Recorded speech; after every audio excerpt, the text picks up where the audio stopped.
Bien, ce matin, on continue dans les derniers messages de l'apôtre Jean, l'apôtre bien-aimé du Seigneur, qui à la fin de sa vie nous a laissé des lettres. 3 dernières lettres, et il y a l'Apocalypse aussi. Il y avait son évangile. La dernière fois, on avait vu dans le chapitre 2 que si quelqu'un, un chrétien a péché, on a un avocat pour nous défendre. Puis un chrétien, malheureusement, ça nous arrive. Malheureusement, on ne veut pas faire ça, mais ça l'arrive. Puis quand on le reconnaît que ça arrive, bien, on va le confesser, on a un avocat. Mais pour le confesser, on l'abandonne aussi, parce qu'on ne peut pas se moquer de Dieu. Ça ne veut pas dire qu'on n'aura pas des difficultés, parfois un cheminement.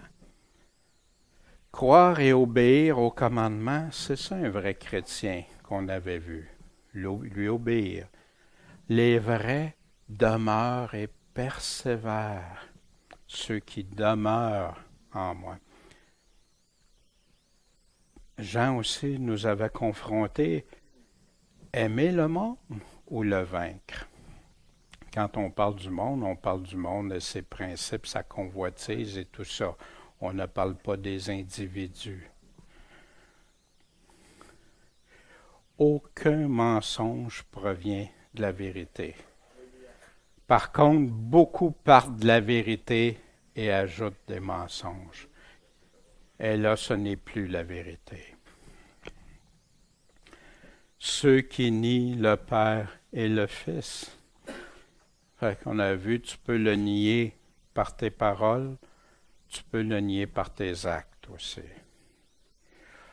L'onction selon les enseignements qu'il avait déjà donnés, demeurer en lui. Puis l'Esprit Saint, qui a été l'auteur en arrière de tout le Nouveau Testament, ne contredira jamais ce qu'il a déjà enseigné.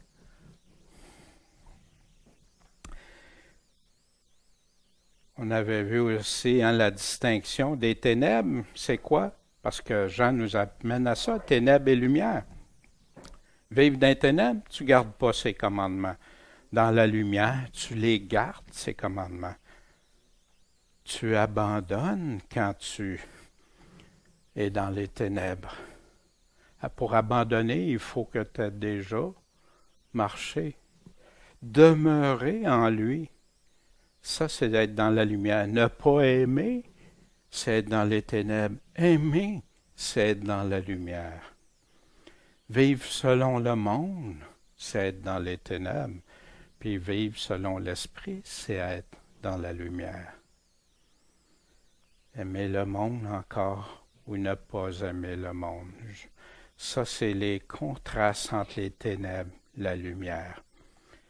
Puis tout ça peut résulter à être dans la honte quand le Seigneur va revenir.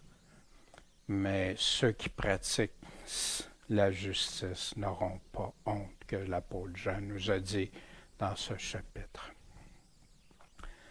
On va débuter en la lecture du chapitre 3, puis après on va le regarder ensemble. Voyez quel amour le Père nous a témoigné, que nous soyons appelés enfants de Dieu. Le monde ne nous connaît pas, parce qu'il ne l'a pas connu. Bien-aimés, nous sommes à présent enfants de Dieu. Et ce que nous serons n'a pas encore été manifesté. Mais nous savons que quand il sera manifesté, nous serons semblables à lui, parce que nous le verrons tel qu'il est. Et quiconque a cette espérance en lui se purifie lui-même, comme lui est pur. Quiconque pêche transgresse aussi la loi, car le péché est une transgression de la loi. Or, vous savez que Jésus-Christ a paru pour ôter nos péchés et qu'il n'y a pas de péché en lui. Quiconque demeure en lui ne pêche point. Quiconque pêche ne l'a pas vu et ne l'a pas connu. Petits enfants, que personne vous séduise. Celui qui pratique la justice est juste, comme lui-même est juste. Celui qui commet le péché est du diable, car le diable pêche dès le commencement. Or, le Fils de Dieu a paru pour détruire les œuvres du diable. Quiconque est né de Dieu ne commet pas le péché, parce que la semence de Dieu demeure en lui, et il ne peut pécher parce qu'il est né de Dieu. C'est en cela que se révèlent les enfants de Dieu et les enfants du diable. Quiconque pratique pas la justice et n'aime pas son frère n'est pas de Dieu. Car le message que vous avez entendu dès le commencement, c'est que nous nous aimions les uns les autres. Ne faisons pas comme Caïn qui était du malin et qui tua son frère. Et pourquoi le tua-t-il? Parce que ses œuvres étaient mauvaises et que celles de son frère étaient justes. Frères, ne vous étonnez pas si le monde vous hait. Quand nous aimons nos frères, nous connaissons que nous sommes passés de la mort à la vie. Celui qui n'aime pas son frère demeure dans la mort. Quiconque est son frère est un meurtrier, et vous savez qu'aucun meurtrier n'a la vie éternelle demeurant en lui. Nous avons connu la charité en ce qu'il a donné sa vie pour nous. Nous aussi, nous devons donner notre vie pour nos frères.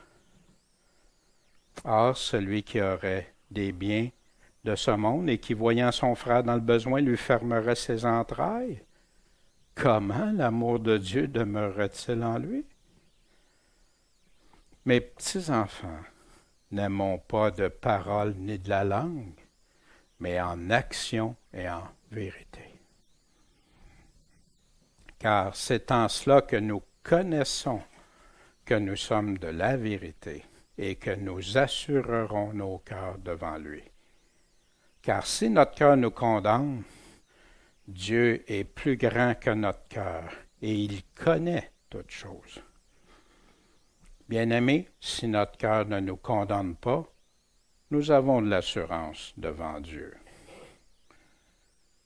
Et quoi que nous demandions, nous le recevons de lui, parce que nous gardons ses commandements et que nous faisons ce qui lui est agréable. C'est ici son commandement, que nous croyons au nom de son Fils Jésus-Christ et que nous nous aimions les uns les autres, comme il nous l'a commandé. Celui qui garde ses commandements demeure en Dieu, et Dieu demeure en lui, et nous connaissons qu'il demeure en nous par l'Esprit qu'il nous a donné. Fait que dans ce chapitre 3, vous allez remarquer que, il y a beaucoup de choses qui ressemblent au chapitre 2, au chapitre 1, au chapitre 2. Et oui. Jean va retaper sur le clou et y aller progressivement à démontrer des choses simples, claires.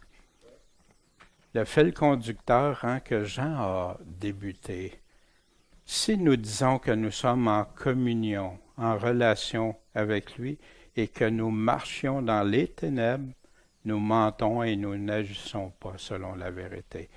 Jean est en train de confronter le vrai et le faux, continuellement dans sa lettre.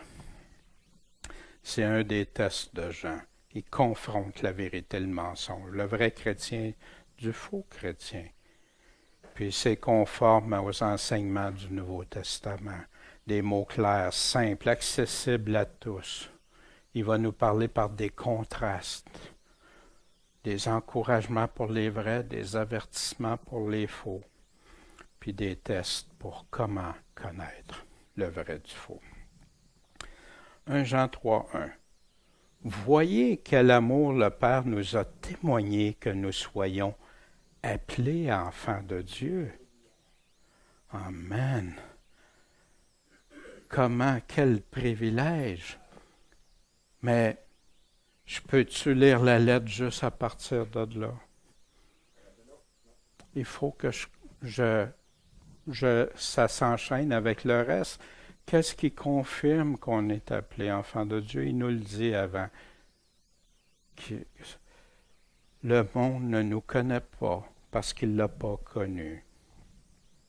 Si tu confesses, tu abandonnes ta vie de péché, tu te gardes des impuretés, tu marches dans la lumière, un style de vie qui plaît à Dieu, tu es son enfant, tu n'as pas à douter. Bien-aimés, nous sommes à présent enfants de Dieu et ce que nous serons n'a pas encore été manifesté. Comment on va être dans la promesse extraordinaire de la vie éternelle? Il y a plein de choses qu'on ne sait pas que le Seigneur, mais on sait que ça va être plus grand que ce qu'on peut penser ou imaginer. Mais nous savons que quand il sera manifesté, on va être semblable à Jésus-Christ, à lui. Parce qu'on va le voir tel qu'il est. Wow! Puis on va être transformé. Parce que là, il ne parle plus selon les apôtres. Les apôtres l'ont vu après sa résurrection. Mais on parle d'ici après la résurrection. Ça va être très différent.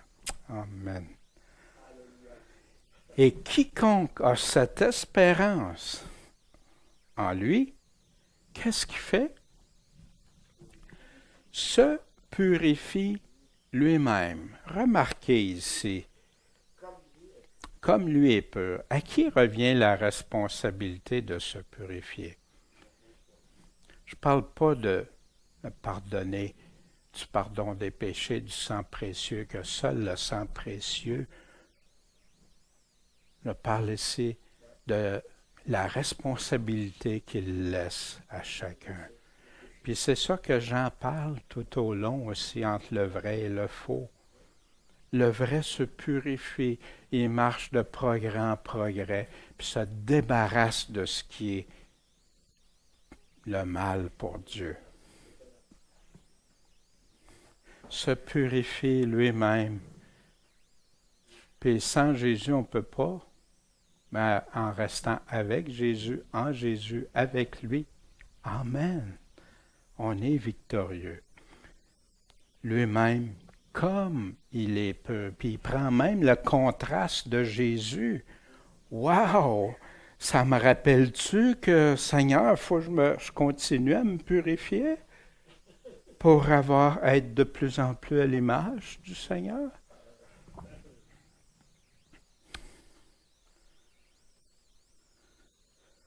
Et là, il continue. Pourquoi? Parce que quiconque pêche transgresse aussi la loi. Car le péché est une transgression de la loi. Paul affirme ça aussi, puis c'est comme ça qu'on connaît le péché, puis c'est comme ça qu'on en vient à connaissance du péché.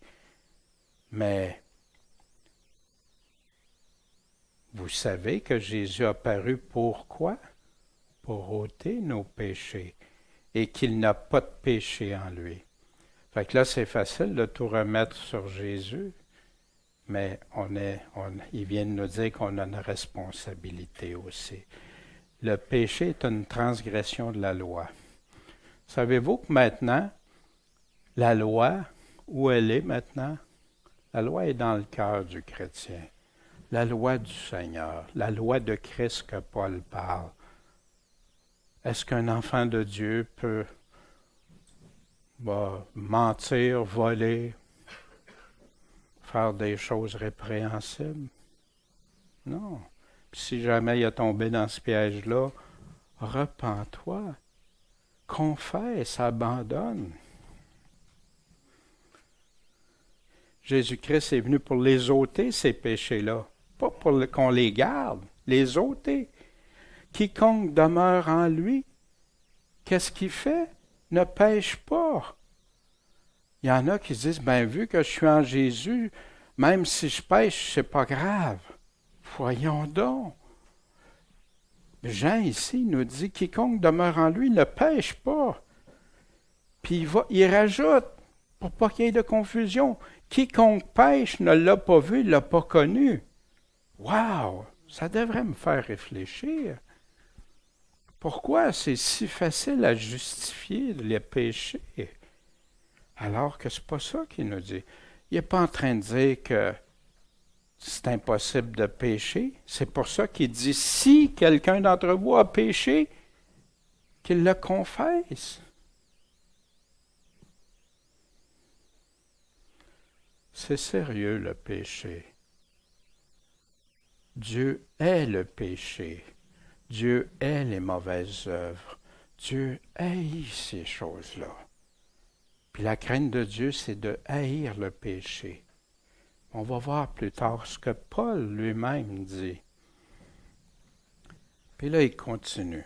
Petits enfants, que personne ne vous séduise, que ce soit moi ou qui que ce soit. Personne ne vous séduise. Celui qui pratique la justice est juste comme lui-même est juste. Remarquez un mot très important ici. Pratique. Voyez-vous? Parce qu'il y en a qui réussissent à dire, la justice, c'est juste Jésus-Christ. Oui, Jésus-Christ est notre justice. Amen. Sans ça, ça serait impossible. Mais il nous dit aussi que si notre justice ne surpasse pas celle des pharisiens, on ne connaîtra pas son royaume. Celui qui pratique la justice est juste comme lui-même est juste. Pratique la justice de Dieu, puis Dieu va te voir comme lui-même est juste. Puis il continue. C'est celui qui commet le péché est de qui? Du diable. Seigneur. Car le diable pêche dès le commencement. Or, le Fils de Dieu a paru pourquoi? Pour détruire les œuvres du diable.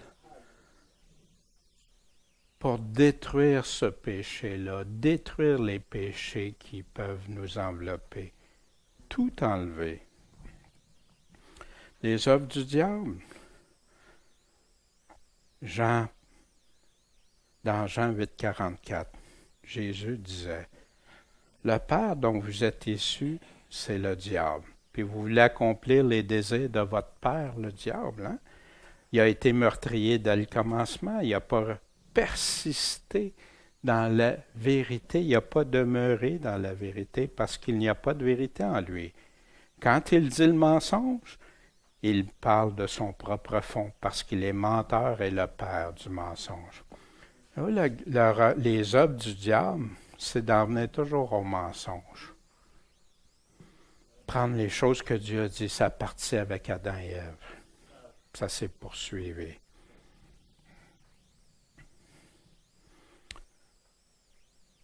Paul, les œuvres dans lesquelles, les péchés dans lesquels vous avez marché autrefois, selon le train de ce monde, selon le prince de la puissance de l'air, de cet esprit qui agit maintenant dans les fils de la rébellion. Les œuvres du diable. Rebelle-toi. Dieu a dit ça. Dieu n'a pas vraiment dit ça. Je peux. Jean continue. Quiconque est né de Dieu ne commet pas le péché. Il répète. Parce que la semence de Dieu demeure en lui. Vous souvenez-vous, c'est quoi la semence de Dieu? Jésus le dit dans sa parabole des 4 semences. Quelle est la semence de Dieu? La parole de Dieu. Et il ne peut pécher parce qu'il est né de Dieu. Wow! Ça veut dire que tous ceux qui sont nés de Dieu ne peuvent pas pécher? Non. Il te dit qu'il ne peut pas pécher parce qu'il est né de Dieu. Si tu es vraiment né de Dieu, ce n'est pas le péché qui va remporter. Puis il nous dit quelque chose, c'est tellement important de bien le comprendre. Puis si vous n'êtes pas d'accord avec ce que je viens d'exprimer, je vous suggère d'aller vraiment chercher qu'est-ce qu'il veut dire, parce que il est en train de dire quelque chose de majeur. C'est en cela que se révèlent les enfants de Dieu, hein? Celui qui parlait au début du chapitre, qui sont véritablement enfants de Dieu, et les enfants du diable. Aujourd'hui, c'est facile parce qu'on dit à tout le monde, parce que tu crois à Jésus, puis tout est réglé. Mais Jésus a dit, quand tu crois en lui, ça vient avec tout ce qu'il t'a dit. Fait que ça se peut pas que tu sois enfant du diable. Pourtant, la lettre de Jean est pour nous confronter, puis même il utilise le terme « nous ». C'est en cela que se révèle, qu'on peut connaître, une révélation, une connaissance, de le voir, de discerner. Quiconque ne pratique pas la justice que Dieu a établie et qui n'aime pas son frère n'est pas de Dieu. C'est clair? Qu'est-ce qu'il y a de pas clair avec ça? C'est si clair. Parce que le message que vous avez entendu dès le commencement, qu'est-ce qu'ils ont entendu dès le commencement?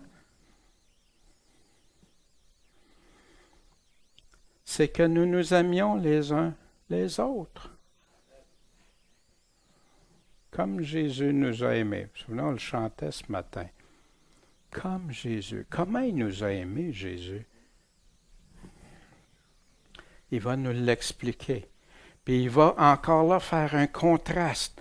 Il va commencer par un exemple concret qu'on peut tous aller voir, aller lire, aller étudier, aller comprendre facilement.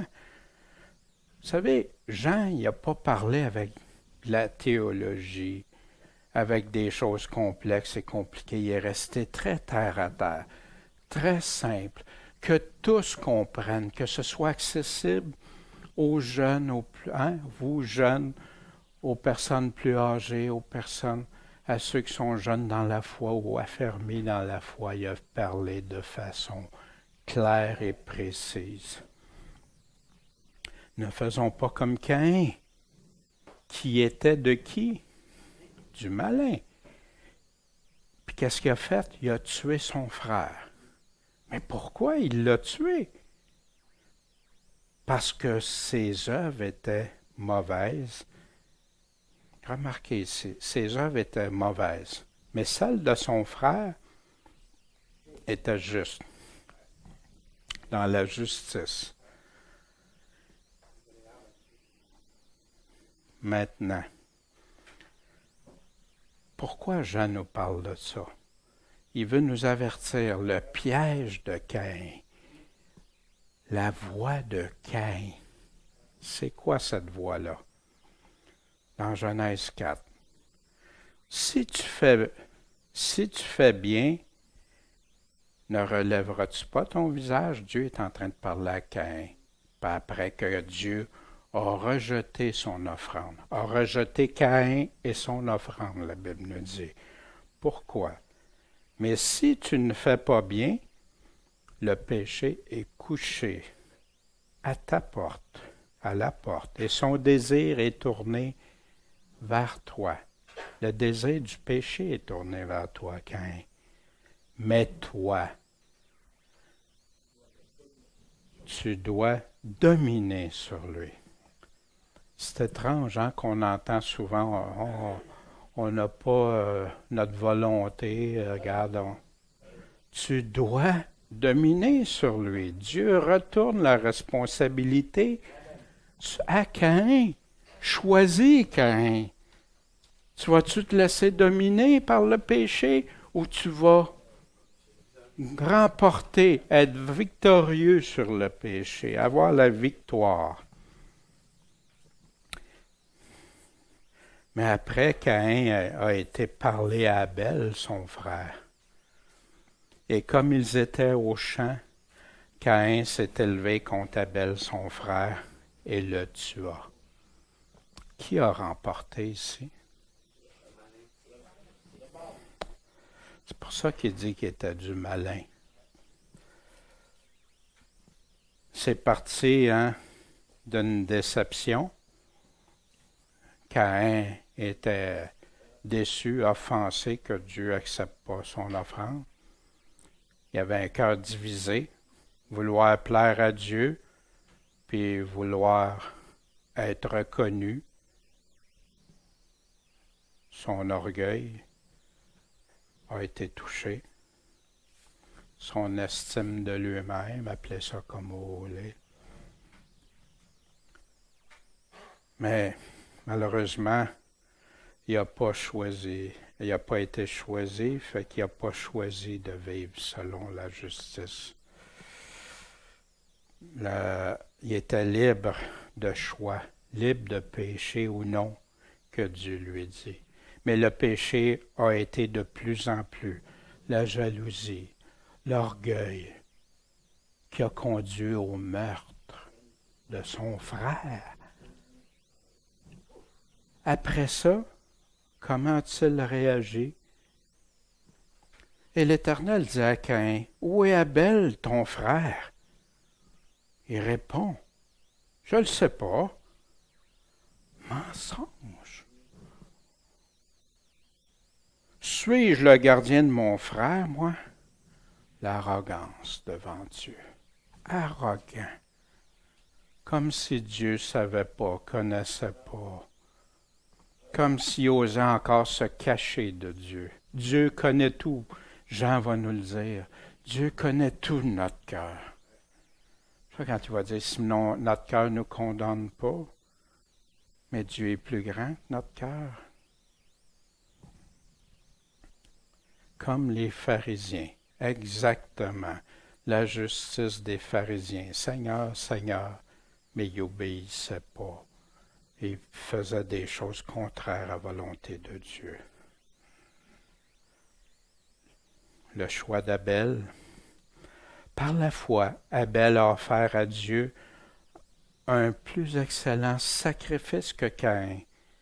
Puis à cause d'elle, il fut déclaré juste. Dieu rendant témoignage à ses offrandes. Dieu a agréé Abel. Il connaissait le cœur d'Abel. Il connaissait comment Abel, puis a donné les prémices de ce qu'Abel avait appris quand le parent avait péché. Puis quoique mort, il est mort Abel aujourd'hui, il parle encore par elle, par son témoignage. Il témoigne encore. Ça me fait penser au larron sur la croix. Son témoignage parle encore qu'il s'est repenti devant le Seigneur. Il a cru. Puis il a demandé de se souvenir de lui quand il reviendrait. Le choix d'Abel. Ça a l'air simple quand on le lit comme ça. Mais savez-vous, ça lui a coûté sa vie terrestre. Mais avec Dieu, Caïn n'a pas pu aller plus loin. Il ne peut pas détruire l'âme. C'est Dieu qui a l'âme. Son témoignage est toujours vivant et il nous parle encore, Abel. Qu'est-ce qu'il nous dit? Ces choses-là ont été un grand exemple pour nous autres. Puis Jude, qui dénonce pour dénoncer les faux chrétiens, les faux prophètes, ceux qui amènent dans l'erreur. Malheur à eux, parce qu'ils ont suivi la voie de Caïn. Au lieu de suivre la voie étroite du Seigneur, le chemin étroit, ils ont choisi la voie de Caïn. En effet, ils se sont jetés dans l'égarement de Balaam, l'amour du gain. Ils ont péri de la rébellion de Corée. Wow! Je dénonce les faux chrétiens qui suivent le chemin de Caïn. Frères, ne vous étonnez pas si le monde vous hait. Qui peut haïr celui qui veut marcher selon Dieu? Comment il marche celui qui veut marcher selon Dieu? Quand tu obéis à sa parole, tu fais-tu du tort à ton prochain? Tu fais-tu du du vol? Tu fais-tu des choses que tu n'aimerais pas qu'on te fasse? Puis pourtant, le monde haït les chrétiens. Les vrais chrétiens, je ne parle pas de ceux qui vivent comme le monde. D'ailleurs, Jean les dénonce, ceux-là. Il ne les appelle pas enfants de Dieu, il ne les appelle pas chrétiens seulement. Frères, ne vous étonnez pas si le monde vous hait. Qui haït celui ou celle qui veut marcher selon Dieu? Quand nous aimons nos frères, nous connaissons que nous sommes passés de la mort à la vie. Fait que quelqu'un qui garde la haine dans son cœur, quelqu'un qui pardonne pas. En passant, pardonner, je ne peux pas pardonner quand quelqu'un offense Dieu, ça c'est entre lui et Dieu, mais quand il m'offense, moi, ou une partie de ce qu'il a fait m'offense,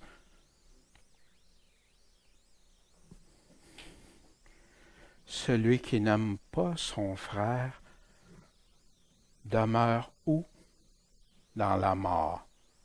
Est-ce que tu peux dire que cette personne-là a la vie éternelle? Quiconque est son frère est un meurtrier. Jésus dit ça, il prend ce doux, c'est Jésus lui-même qui le dit. Tu n'es pas obligé d'aller tuer pour être meurtrier. Tu le fais dans ton cœur, tu es cette personne-là, tu as de la haine envers cette personne-là. Et vous savez qu'aucun meurtrier n'a la vie éternelle demeure en lui. La question de Jean ici, là, qui nous amène à la réflexion, est-ce qu'en quelque part dans mon cœur ou dans le fin fond de mon cœur, j'ai de la haine pour quelqu'un? Ça vaut-il la peine de vérifier?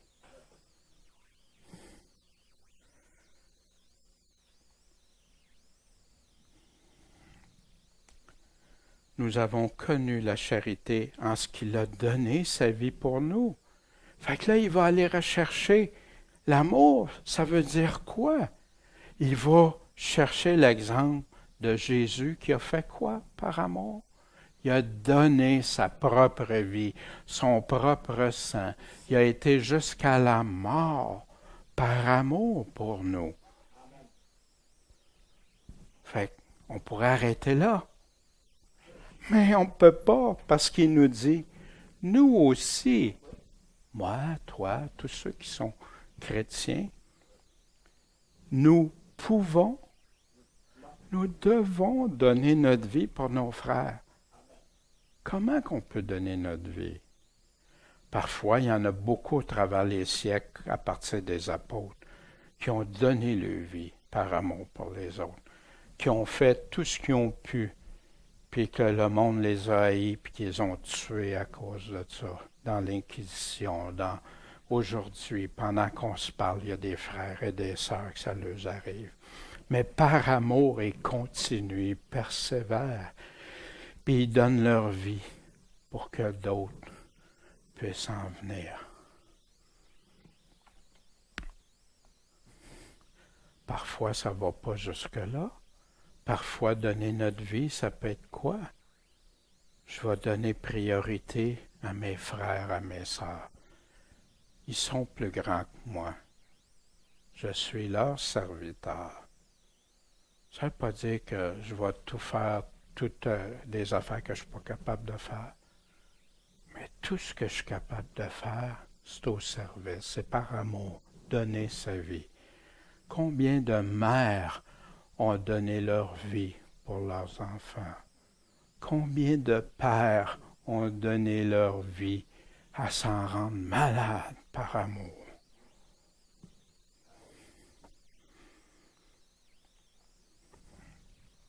Parce que si notre cœur nous condamne, Dieu est plus grand que notre cœur. Puis lui, il connaît toutes choses. C'est étrange qui arrive avec ça, là. Hein? Bien-aimés, si notre cœur ne nous condamne pas, nous avons de l'assurance devant Dieu.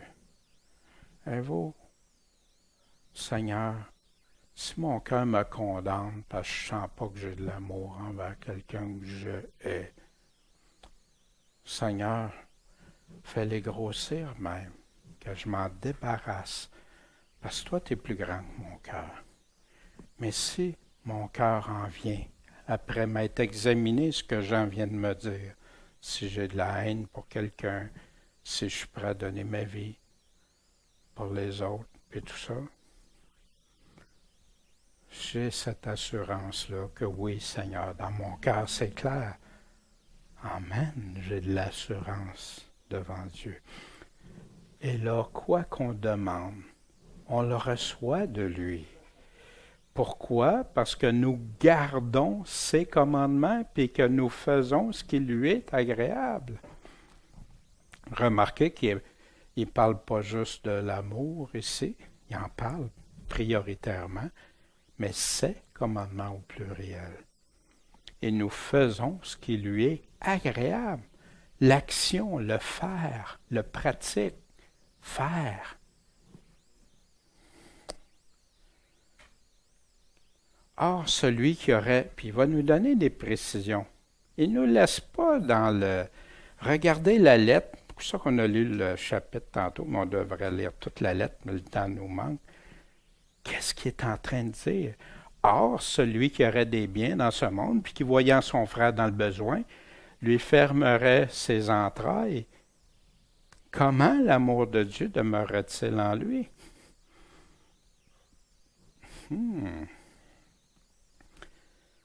Mes petits-enfants n'aimons pas de parole ni de la langue, mais en action et en vérité. Que ça soit vrai. Souvenez-vous, Matthieu 25, à la fin des temps, Jésus dit, « Seigneur, Seigneur, quand est-ce qu'on t'a vu nu? Quand est-ce qu'on t'a vu sans nourriture? Quand est-ce qu'on t'a vu? » Chaque fois que vous l'avez fait ou que vous ne l'avez pas fait, deux catégories. La première catégorie, Seigneur, quand est-ce qu'on l'a fait? Une fois, Seigneur. Voici quand vous l'avez fait à chacun de mes petits frères, ses frères. Puis à l'autre, ceux qui disent Seigneur, Seigneur. Il dit, chaque fois que vous ne l'avez pas fait à chacun de ces personnes-là, c'est à moi. Retirez-vous puis allez dans le feu qui avait été préparé pour les anges déchus.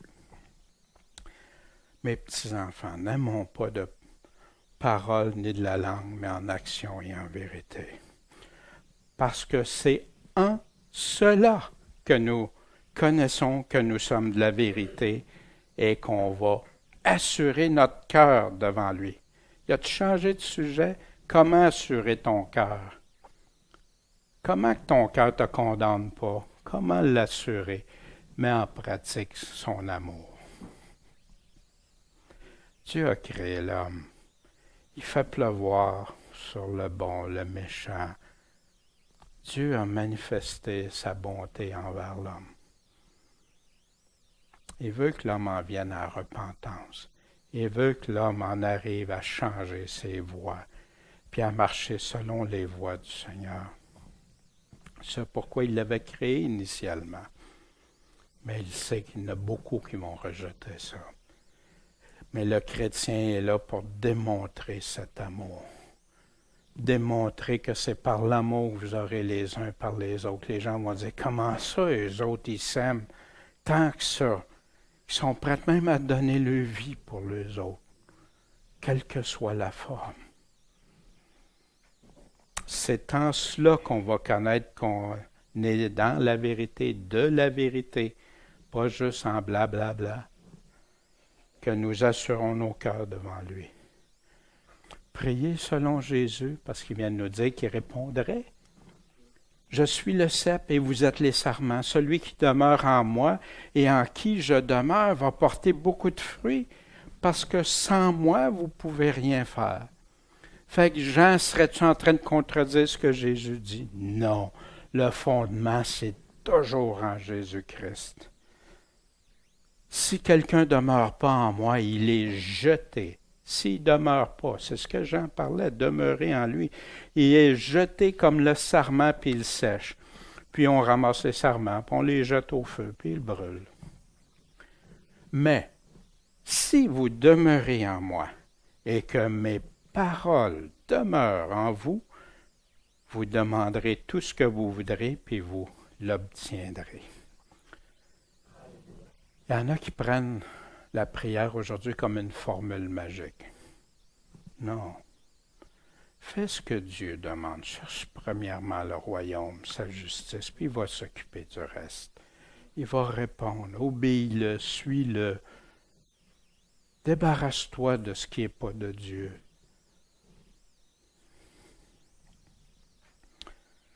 Des choses selon son royaume. Il y en a qui pensent que c'est selon le royaume terrestre. Mon Père sera glorifié. Comment? Si vous portez beaucoup de fruits. Ah, pas juste un talent ou... Non, beaucoup. Et vous serez mes disciples. Comme mon Père m'a aimé, je vous ai aussi aimé. Demeurez dans mon amour. Si, puis là, il nous explique c'est quoi qu'il veut dire pour demeurer dans son amour. Si vous gardez mes commandements, vous demeurerez dans mon amour, comme j'ai gardé les commandements de mon Père, et que je demeure dans son amour, parce qu'il obéit au Père. La lumière versus les ténèbres. Et c'est ici son commandement. Voyez-vous? Là, il revient à qui met tout ensemble, que nous croyons au nom de son Fils Jésus-Christ, puis que nous nous aimions les uns les autres comme il l'a commandé. Puis là, il continue. Celui qui garde, il ne dit plus son commandement. Ses commandements demeurent en Dieu et Dieu demeure en lui. Et nous connaissons qu'il demeure en nous par l'Esprit qu'il nous a donné. Savez-vous, quand Jésus parle de ses commandements, c'est toujours des commandements pour aimer Dieu de tout notre cœur, notre force, notre pensée, notre âme, puis notre prochain comme nous-mêmes. Puis quand on applique ça, ça englobe les commandements du Seigneur. Mais il nous donne des précisions comment le faire, parce que l'homme est tortueux, puis pourrait devenir n'importe quoi. Mais il nous le définit avec précision. Est-ce que croire en Jésus signifie que ses commandements sont superflus? Il y en a beaucoup qui croient ça aujourd'hui. C'est triste. C'est optionnel, pas obligatoire. Vous voulez des exemples de foi, de croire? Qu'est-ce que c'est? Allez lire Hébreux à partir de la fin du chapitre 10 qui explique le chapitre 11 et allez voir le chapitre 11. Puis posez-vous la question à chaque personne qui va décrire comment sa foi a été mise en pratique, comment elle a été manifestée, puis qu'est-ce que ça leur a coûté, ça. Puis c'est dans le Nouveau Testament pour nous expliquer la véritable foi. Mais combien qu'il y a de commandements? Lesquels, puis combien? Ça, c'est une autre chose qu'on va voir plus tard. Puis vous allez voir, c'est très intéressant. Croire, dans Philippiens 1,29, Paul nous dit, « Car il vous a été fait la grâce par rapport à Christ. Sans la grâce de Dieu, impossible de rien. » Non seulement de croire en lui, mais encore, celui-là on l'aime moins, de souffrir pour lui. Paul en parlait pour ajouter aux souffrances de Christ. Pas parce qu'il voulait, il trouvait qu'il ne méprisait pas le sacrifice de Jésus, non, pour participer à sa souffrance, pour être reconnu comme un vrai de vrai, le combat, de souffrir pour lui. Aux Thessaloniciens, il dit la même chose. En plusieurs lettres. Jacques, croire. Tu crois qu'il y a un seul Dieu? Tu fais bien. C'est correct, ça. Les démons le croient aussi, par exemple. Et ils en tremblent. Vous vous souvenez, quand toutes les fois qu'il y en a qui rencontraient Jésus, il avait peur. Veux-tu savoir, ô homme vain, que la foi sans les œuvres est inutile? Puis là, le grand débat, les œuvres avec la foi, sans la foi. Puis quand tu vas lire ce que Paul est en train de dire, sans les œuvres de la loi, Jacques est en train de te dire de mettre en pratique les œuvres que Dieu a préparées pour toi. Que si tu parles juste en langue, avec la langue, comme Jean disait, c'est zéro. Seigneur, Seigneur. Puis le Seigneur, je me souviens quand il dit, vous annulez fort bien le commandement de Dieu pour garder votre tradition, votre doctrine, votre enseignement. Non, le Seigneur veut qu'on aime vraiment, faire porter du fruit, ses œuvres. Jésus disait, celui qui a mes commandements et qui les garde, c'est celui-là qui m'aime. Et celui qui m'aime va être aimé de mon Père et je l'aimerai, je me ferai connaître à lui. Si quelqu'un m'aime, il va garder ma parole et mon Père l'aimera. Ah, on a vu ça tantôt. Mais il continue au verset 24. Celui qui ne m'aime pas ne garde pas mes paroles. Et la parole que vous entendez n'est pas de moi, mais celle du Père. Tu peux-tu être ami du Seigneur sans garder ce qu'il dit, ses paroles, toutes ses paroles, pas ceux qui font juste l'affaire. Jésus, vous vous souvenez, hein?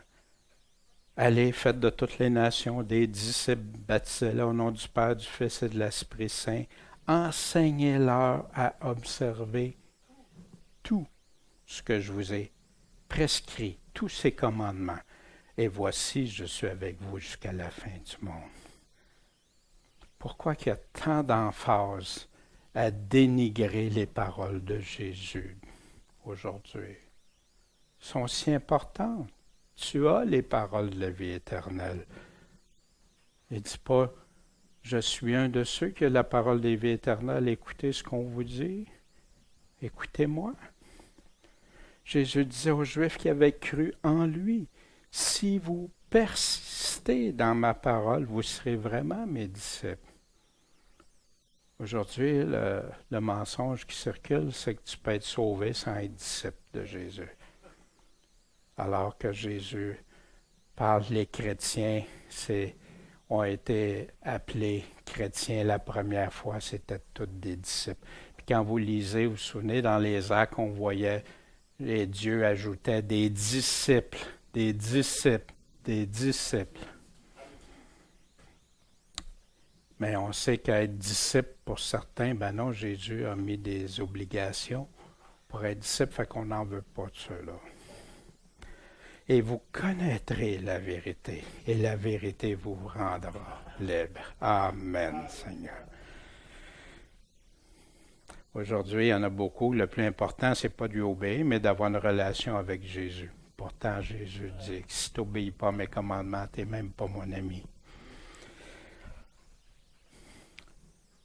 Les commandements de Jésus, il y a plusieurs catégories de ces commandements. Il y en a concernant la repentance, la conversion, naître de nouveau, comment être un vrai enfant de Dieu dont Jean nous parle, comment aimer Dieu, comment agir avec les chrétiens, comment agir avec les non-chrétiens, aimer, pardonner les commandements, que si on n'obéit pas, on ne peut pas être enfant de Dieu, connaître, prier. Comment prier? Qu'est-ce que Dieu appelle prière, puis comment on doit le faire? Les critères pour ça, dans l'humilité, tout ça. L'Église, quelles sont les directives, ces commandements pour l'Église? Comment l'attendre, ces commandements? Ces commandements de justice, de fidélité, de persévérance en lui. ces commandements de marcher en obéissance et en sainteté, en sanctification de plus en plus, et ainsi de suite. Jésus a laissé plein de commandements. Vous ne pensez pas que... Puis des commandements très simples. Des fois, il y a des passages qui nous semblent plus difficiles, mais c'est drôle, quand tu retournes à la simplicité, ceux-là sont si simples. Quelqu'un m'avait déjà dit, la Bible, c'est parce qu'il y a des passages compliqués, fait que ça justifie de mettre ça de côté. Qu'est-ce que tu fais avec les commandements les plus simples? Commence par les plus simples. Puis, si vous persistez en moi, ceux qui croient en Jésus, si vous persistez en moi, la vérité vous affranchira. Il va vous en donner de plus en plus. Simple, applicable, compréhensible pour ses enfants, mais caché aux sages et aux intelligents de ce monde. Même à des théologiens qui réussissent à tout compliquer. La lettre incomplète. Moi, Jésus, je t'ai tellement aimé que je suis mort à ta place pour payer ce que tu n'aurais jamais pu acheter. Puis je veux devenir ton sauveur. Je te donnerai tout mon soutien. Tu auras de l'amour pour moi. Je te promets une vie éternelle.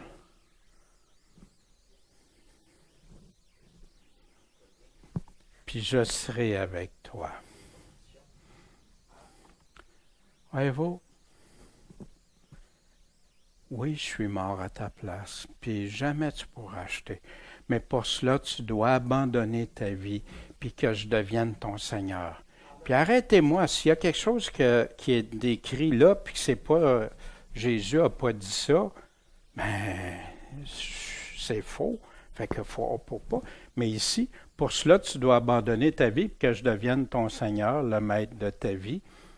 Puis tu dois obéir à mes commandements. Jésus a-tu affirmé ça? Ouais. Jésus a dit ça. Tous ceux qui croient en lui, pas des exceptions, tous. D'ailleurs, la conversion, c'est Seigneur, tu es mon Seigneur, tu deviens le maître de ma vie.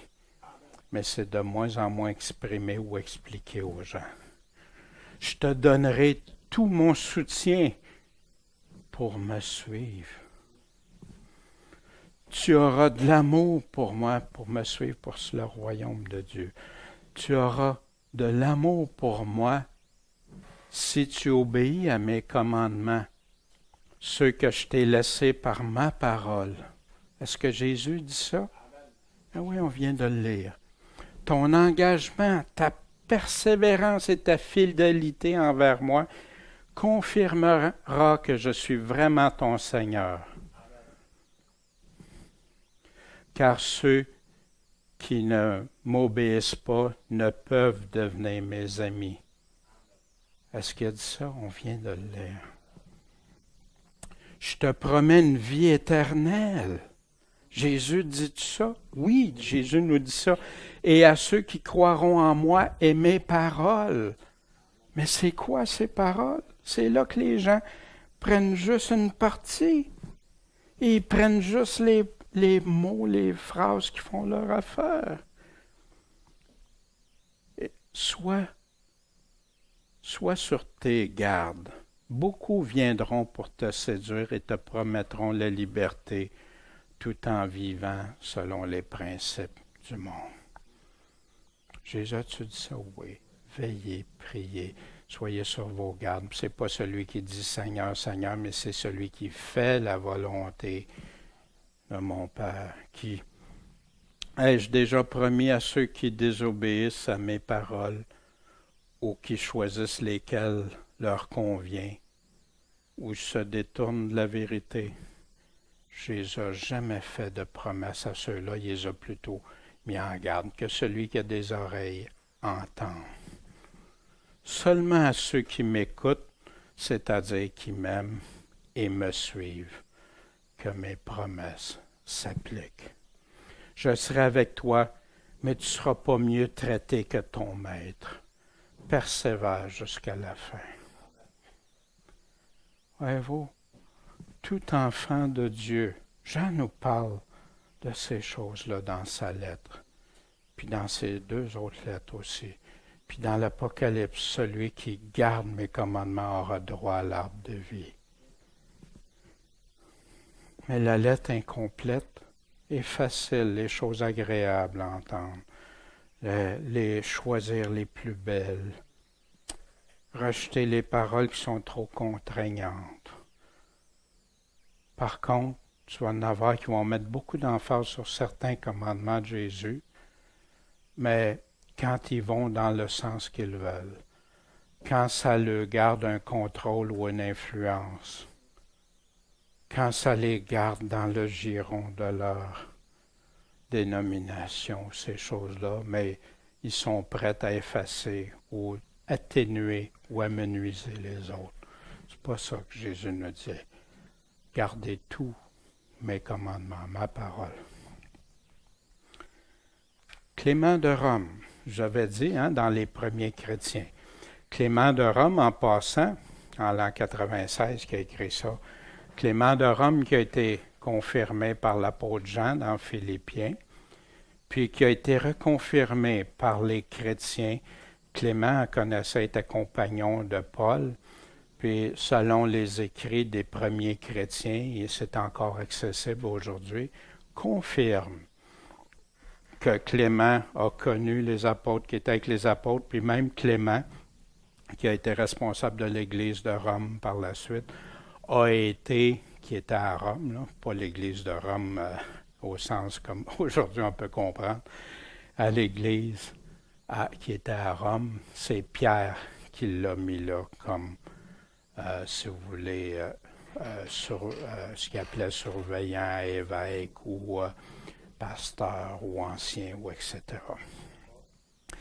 Puis, quand Paul en parle, il dit avec Clément et mes autres compagnons d'œuvre, dont les noms sont dans le livre de vie. Paul a approuvé entièrement Clément. Qu'est-ce qu'il disait en 96? Puis c'est étrange, parce qu'aujourd'hui, on ne va pas souvent là.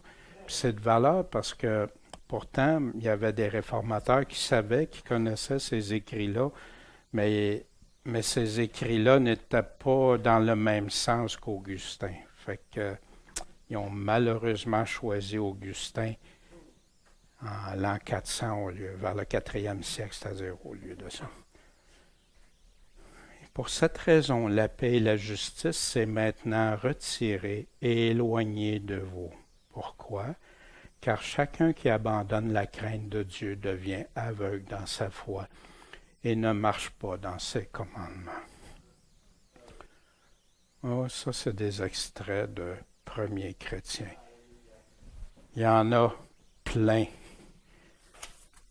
Ça, c'est simplement un des dictionnaires que je vais montrer. J'ai les autres livres, il y a la série de tout ce qu'on a des écrits des premiers chrétiens qui vont tous dans le même sens, du moins ceux avant le 3e siècle. C'est après le concile, un peu avant, puis après le concile de Nicée que tout a commencé à changer. Paul et le péché.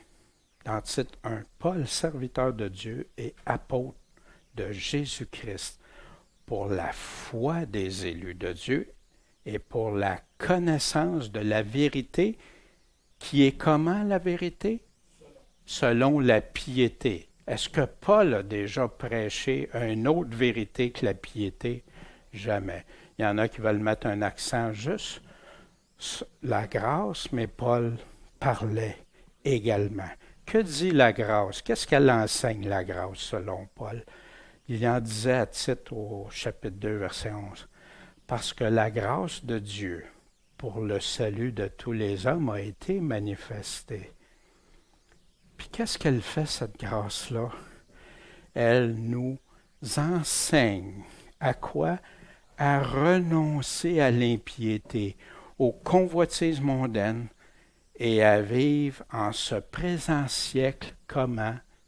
Dans la tempérance, la maîtrise de soi, dans la justice et dans la piété. Puis si vous allez voir Pierre, Pierre répète tout ça, mais avec encore plus d'emphase de détails. Paul n'a jamais prêché un autre évangile que les autres apôtres, puis surtout pas que Jésus a prêché d'obéir. Il n'a jamais dissolu l'obéissance, puis l'obéissance, c'est-à-dire puis de vivre dans l'impiété, puis que tu étais sauvé.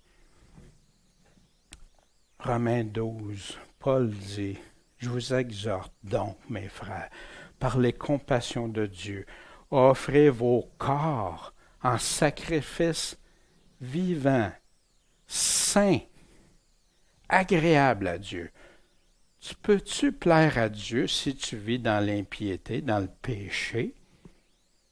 C'est votre culte extraordinaire, raisonnable. C'est normal. Et ne vous conformez pas au présent siècle, mais soyez transformés par le renouvellement de votre esprit,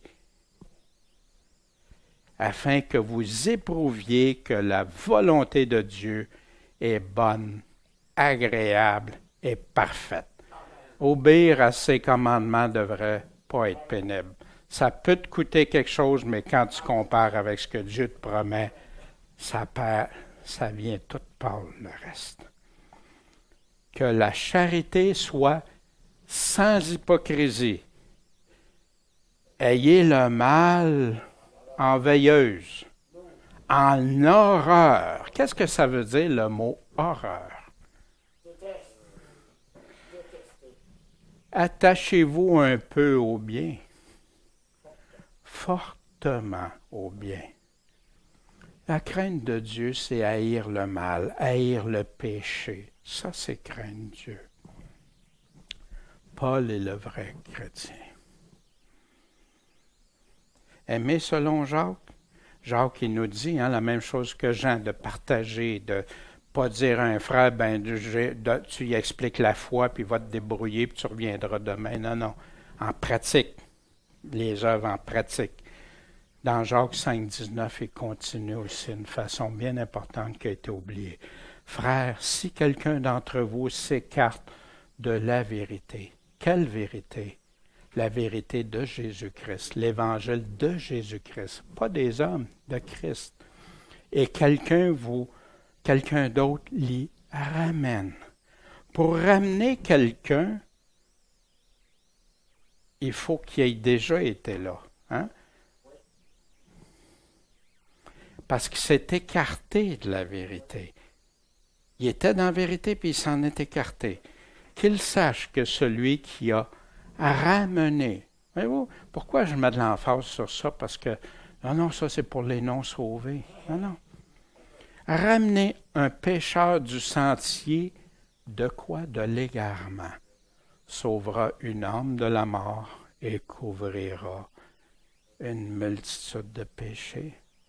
Cette personne-là va se repentir, va demander pardon à Dieu, va se tourner vers la vérité pure de l'Évangile. Clément de Rome, encore. Vous n'avez jamais résisté à aucun acte de bonté, étant toujours prêt à toute bonne œuvre. Étant revêtu d'une vie religieuse vertueuse profonde. Passant, le mot religieux aujourd'hui est banni, mais pourtant, Jacques nous dit que celui qui veut avoir la vie religieuse, c'est parce que le mot religion, on associe ça au mot religion. Mais être religieux, c'est vivre dans la piété, dans la volonté de Dieu. Mais la religion aujourd'hui a été étendue à tout. Vous avez tout fait selon la crainte de Dieu. Les commandements et les ordonnances du Seigneur étaient gravés sur les tables de votre cœur. Le bien, l'amour, faire du bien aux autres. Enfant du diable ou de Dieu. L'enfant du diable, il vit comme le monde. il continue de pécher, de commettre des péchés. Il ne connaît pas. Il n'aime pas. Mais si tu n'aimes pas, tu n'as pas de vie éternelle. Les enfants de Dieu se purifient, s'enlèvent de toutes ces choses-là, ne pêchent pas. Lui, il est connu, puis il connaît le Seigneur. Puis il pratique la justice, puis il aime. Puis s'il fait défaut, il se repent, il confesse, puis il revient dans la voie de la vérité du Seigneur. Il fait en action et en vérité, pas en parole. Les paroles sont importantes. Les paroles, Jésus nous a donné des paroles, les apôtres nous donnent des paroles, sa parole. C'est important. Mais si mes paroles ne vont pas, qu'est-ce qui est le plus décevant quand des politiciens nous font des promesses puis qu'ils ne les accomplissent pas? Demeurer. Il veut qu'on soit sans hypocrisie, l'amour vrai, sincère. Demeurer en lui. Aimer. Est-ce qu'on l'entend? Est-ce qu'on entend comme enfant de Dieu? Puis est-ce qu'on se ferme aux ténèbres? Ou si l'inverse se produit? Quelle lettre écoutes-tu? Est-ce que tous ceux et celles qui se disent enfants de Dieu le sont, selon l'apôtre Jean? Comment peux-tu reconnaître un vrai ou un faux enfant de Dieu, selon l'apôtre Jean? Il vient de nous donner plusieurs informations, puis il va continuer jusqu'à la fin de sa lettre. Quelles conditions doivent obligatoirement être remplies pour enfants de Dieu? Il y en a qui n'aimeront pas ça. Non, il n'y a aucune condition pour l'Évangile de Dieu. Non, Jésus en a posé des conditions à partir de la repentance, de la conversion, de naître de nouveau, qui est seulement un des commandements. Il y en a plein d'autres. Il n'a pas isolé juste un commandement comme il y en a qui veulent le faire aujourd'hui. Quelles conditions? Un enfant de Dieu selon Jean. Vraiment selon la parole de Dieu. Peut-il ou peut-elle continuer de pécher ou doit-elle se purifier? Continuer à vivre selon son choix, selon le monde ou selon l'Esprit du Seigneur? Ne pas aimer ses frères ou ses sœurs ou être prêt à mourir même? D'avoir la foi sans obéir au commandement du Seigneur? On a vu Jean nous dire que c'est être un menteur si on affirme être du Seigneur, être enfant de Dieu, puis qu'on n'obéit pas à ses commandements. De ne pas pratiquer et mettre en action ses paroles, de ne pas vivre dans la justice. Voyez-vous, quelle lettre on écoute? La lettre complète ou la lettre découpée? Laquelle Jésus a confirmé, a posé son sceau dessus, mes paroles, celui qui garde mes paroles. C'est quoi les enjeux? Vous savez, aujourd'hui, malheureusement, on prêche souvent l'Évangile pour attirer des gens avec du miel. Qu'est-ce qu'ils vont gagner? Qu'est-ce que pour eux? Puis je ne dis pas qu'il ne faut pas en parler de ça. Jésus a fait des belles promesses. Mais sans les conditions. Si je prends, j'ai une guerre, puis j'engage des soldats, puis que la chose qui les attire, c'est le gain qu'ils vont faire. L'argent, le pouvoir, ou le prestige, exemple. Puis ils viennent juste pour ça à la guerre. Qu'est-ce que vous pensez qui peut se produire? C'est triste, hein? Pensez maintenant à un juge, un policier ou une personne, un médecin ou une personne qui a de l'importance pour la société, puis que tu l'attires juste pour les gains. qu'est-ce qui peut se produire?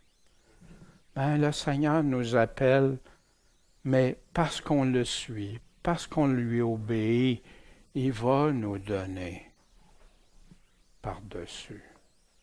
Voyez-vous? Et là, on veut présenter tous les avantages sans lire les petites lignes, sans dire aux personnes. Puis c'est franc, ça, c'est honnête? Non. Donnons tout le conseil de Dieu. Puis oui, il y a un cheminement. Ça ne veut pas dire que tout ça, tout d'un coup. Non, il y a un cheminement. Mais si tu passes sur des bases, juste les avantages, sans dire ce que ça coûte. Savez-vous aujourd'hui pourquoi il y a tant de jeunes ou des personnes qui s'engagent dans des mouvements, puis qu'on leur dit que même leur vie, la mort même peut être là, mais ils vont... Voyez-vous? C'est triste. Pourtant, Jésus nous a juste demandé de le suivre, de l'aimer, d'être avec lui, de croire en lui, de croire quand il nous dit « Ayez pas peur de ceux qui peuvent tuer le corps, mais qui ne peuvent pas aller plus loin, comme Abel. » Oh. Puis oui, cherchez premièrement le royaume et sa justice, puis il s'occupe du reste. Bon Père Céleste, merci ce matin de ta parole. Merci de nous confronter, Seigneur, nous brasser avec ce que tu dis. Qu'on ne s'endorme pas, qu'on ne devienne pas tiède, qu'on ne devienne pas amorphe, Seigneur. Puis que l'amour, oui, ça coûte un engagement. Mais par amour pour toi, Seigneur, quand on aime, c'est pas difficile. On est prêt à tous les sacrifices. Tu nous as aimés, tu as été prêt au plus grand sacrifice. Aide-nous, Seigneur, à vivre sans hypocrisie, honnête, des vrais de vrais. Puis à ton retour, que tu puisses dire à chacun de nous, bon et fidèle serviteur, tu as gardé mes paroles. Seigneur, je te prie pour tous ceux qui vont entendre, ceux qui écoutent via Internet ou sur les DVD, sur le site Internet. Seigneur, accompagne-les, conduis-les à aimer ta vérité, à chercher, puis à vérifier, à valider ces choses, mais juste auprès de toi, s'il te plaît. En ton saint nom, Jésus. Amen.